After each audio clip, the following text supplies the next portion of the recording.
If you want to learn how to propagate a mango tree to bear a lot of fruit, this video is the best tutorial to guide you step by step.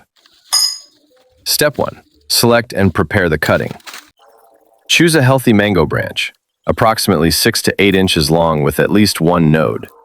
Using a clean, sharp knife or pruning shears, make a clean cut just below a node. Step 2. Apply aloe vera gel extract. Fresh aloe vera gel from a mature leaf. Dip the cut end of the mango cutting into the aloe vera gel, ensuring it is well coated. Step 3. Made hormone for rooting. First, crack the egg and make a small hole that fit with the mango branch. As we know, aloe vera and egg are the best nutrition, and it can be used as hormone for rooting as well. Step 4. Prepare the potting mix.